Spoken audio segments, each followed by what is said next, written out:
ونصلي ونسلم على سيدنا ومولانا محمد رسوله النبي الأمين المكين الحنين الكريم الرؤوف الرحيم.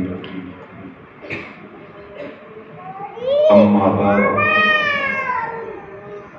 فأعوذ بالله من الشيطان الرجيم. بسم الله الرحمن الرحيم. فاتقوا الله يا أولي الألباب الذين آمنوا قد أنزل الله إليكم ذكرا رسولا يتلو عليكم آيات الله مبينات ليخرجكم من الظلمات إلى النور. صدق الله مولانا العظيم وبلغنا رسوله النبي الكريم ونحن على ذلك لمن الشاهدين والشاكرين والحمد لله رب العالمين. وقال الله تبارك وتعالى في مقام حبيبه وفي شرف رسوله إن الله وملائكته يصلون على النبي يا أيها الذين آمنوا صلوا عليه وسلموا تسليما. اللهم صل على سيدنا ومولانا وملجانا ومأوانا محمد وعلى آله وآل بيته وعترته وأزواجه وأصحابه أجمعين. واجب الاحترام قابل سر تکریم و اکرام عزت مآب محترم سید عبد القدوس شاہ صاحب امام و خطیب مسجد حاضر، واجب الاحترام عزت مآب قابل سر تکریم و اکرام محترم محمد اسماعیل الحاج محترم محمد اسماعیل خضر صاحب، میری دائیں طرف اور میری بائیں طرف کثیر تعداد میں تشریف فرما معزز و محتشم سادات کرام، علماء کرام، اور آج کی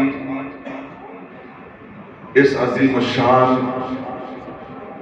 سالانہ محفل میلاد مصطفیٰ صلی اللہ علیہ وآلہ وسلم میں تشریف فرما دور و نزدیک سے تشریف لائے ہوئے میرے محترم بزرگوں، میرے دوستوں اور عزیز بچوں، السلام علیکم ورحمۃ اللہ وبرکاتہ۔ آپ نے ہمیشہ کی طرح آقا کریم صلی اللہ علیہ وآلہ وسلم کے ساتھ اپنی لازوال محبت کا ثبوت دیا اور اس عظیم الشان محفل کا تقریب کا انعقاد ممکن بنایا۔ میں اللہ رب العزت کی بارگاہ میں التماس کرتا ہوں کہ مولا کائنات آپ کی اس محبت بھری کاوش کو قبولیت کا شرف عطا فرمائے، اور ایک سفارش پیش کرتا ہوں اللہ کی بارگاہ میں۔ وہ شاہ صاحب نے نعت میں شعر پڑھا تو مجھے یہ سفارش یاد آ گئی کہ یہ دل بھی تمہارا ہے، یہ جان بھی۔ ایک شاعر کہتا ہے اللہ کو مخاطب کر کے، آپ نے تصور یہ کرنا ہے کہ ہم اللہ سے مخاطب ہیں اور اللہ کے سامنے یہ اظہار کر رہے ہیں، یا شاعر نے یہ اظہار کیا کہ اپنا دل پیش کروں یا وفا پیش کرے. اپنا دل پیش کروں یا وفا پیش کروں، کچھ سمجھ میں نہیں آتا تجھے کیا پیش کروں. آپ کو کیا پیش کروں؟ اب جتنے بھی منتظمین ہیں، شاہ صاحب ہیں، ان کے معاونین ہیں، اور میرے مشفق اور مہربان محترم محمد اسماعیل صاحب ہیں، ان کے جملہ تمام معاونین ہیں، سارا گاؤں ہے، نمازی ہیں، نوجوان ہیں. اب یہ شعر بڑے مزے کا ہے کہ ہم میں تو کوئی ایسی ادا نہیں جو تجھے بھائے. یعنی ہمارا عمل اس قابل نہیں کہ ہم اس کو بارگاہ الہی میں قبولیت کا ہم یقین کر سکیں.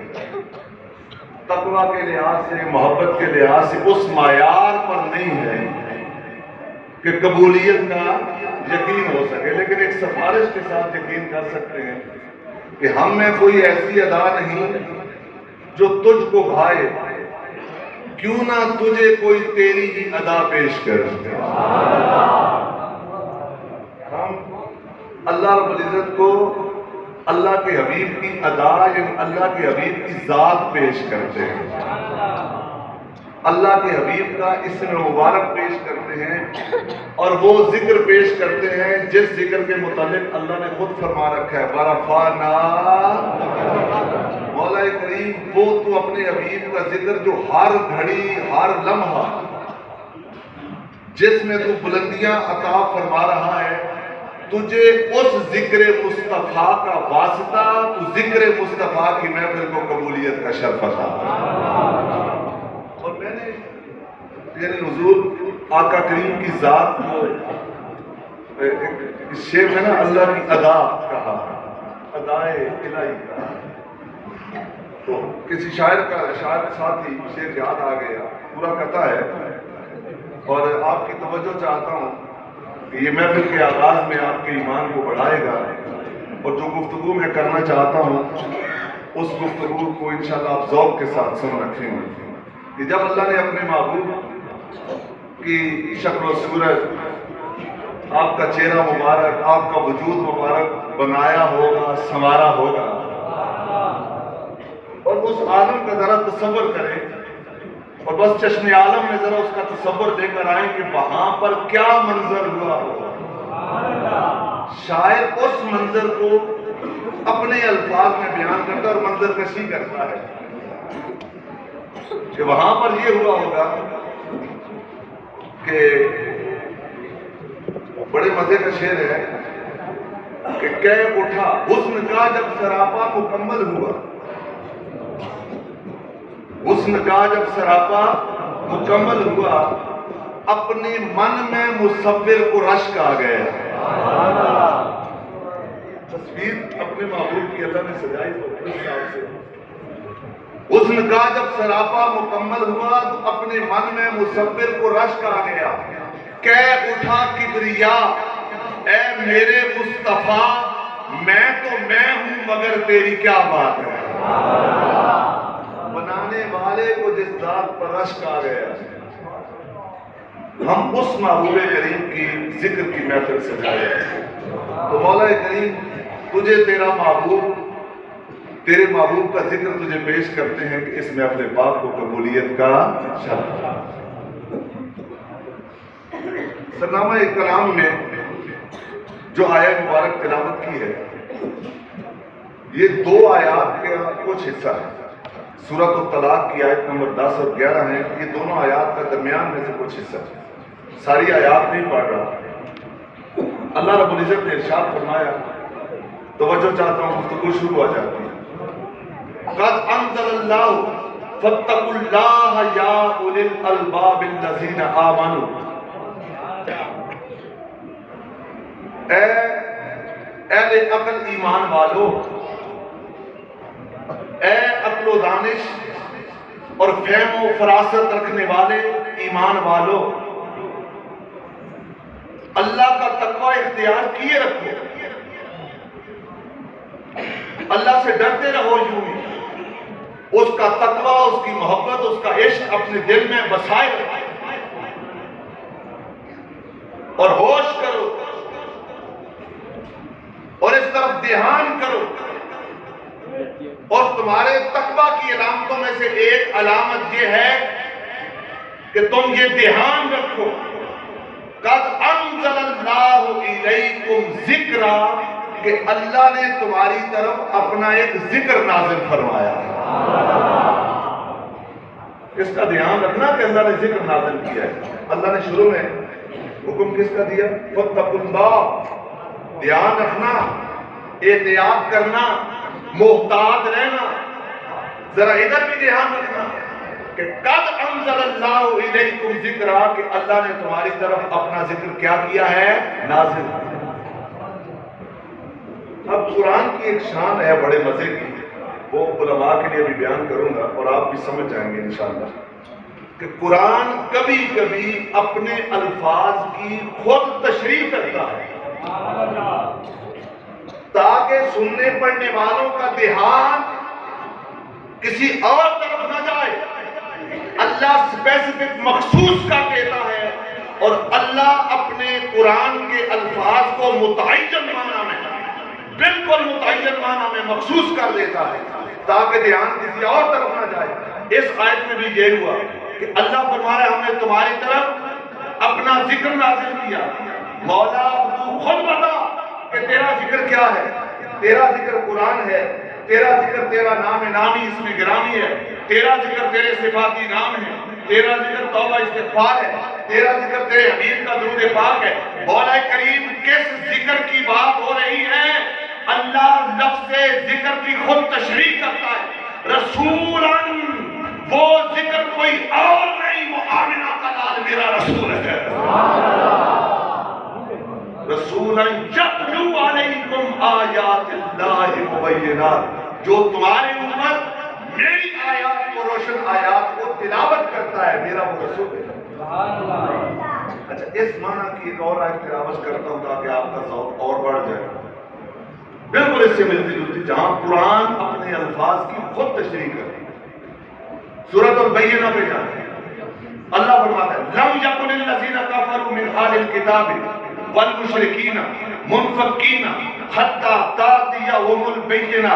یہ کافر، یہ مشرک، یہ اہل کتاب یہودی، یہ اہل کتاب عیسائی کفر کے جس راستے پر چل پڑے تھے، شرک کی جن گمراہیوں میں چل پڑے تھے، شرک کے جن اندھیروں میں یہ چلے گئے تھے، ان کو لانا ناممکن ہو چکا تھا. بہت مشکل ہو چکا تھا کہ انسانیت واپس ہدایت کی طرف پلٹ آئے، انسانیت واپس اللہ کی توحید کی طرف آ جائے، انسانیت واپس اللہ کے نام کی طرف آ جائے، انسانیت کی زمینیں اللہ کے حضور جھکنے والی بن جائیں. اب یہ ممکن نہیں تھا. کافر کفر میں آگے چلے گئے، مشرک شرک میں آگے چلے گئے، اہل کتاب بھی اللہ کی تعلیمات کو، اللہ کے رسولوں کی تعلیمات کو فراموش کر چکے تھے. حتیٰ مولا کب تک یہ کفر و شرک رہتا، کب تک یہ گمراہی رہتی؟ ارشاد ہوتا ہے حتیٰ تأتیہم البینہ، جب تک اللہ کی طرف سے سب سے بڑی روشن دلیل نہ آ جاتی.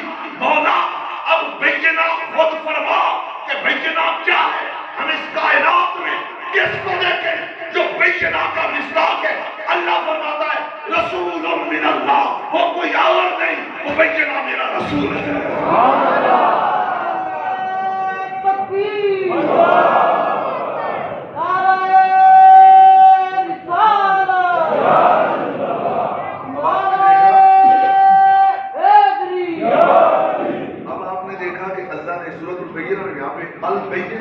بینہ پہ آیت ختم ہوئی، رسول سے شروع ہوئی کہ بینہ اللہ نے کہا ہے روشن دلیل، تو تمہارا دھیان کسی اور طرح نہ جائے. وہ بینہ رب کائنات نے اپنے حبیب کی ذات کو بنایا. وہ آئیں گے تو کفر و شرک کے اندھیروں کا خاتمہ فرما دیں گے. کافروں کو بھی توحید کی طرف لائیں گے، مشرکوں کو بھی توحید کی طرف لائیں گے، اہل کتاب کو بھی صحیح ہدایت کی طرف لائیں گے. اب انسانیت کو ایک بہت بڑی روشن دلیل کی ضرورت تھی. اللہ نے فرمایا وہ روشن دلیل میرے رسول کی ذات ہے. یعنی قرآن نے اپنے ہی ایک لفظ کی، ایک کلمہ کی خود وضاحت کی.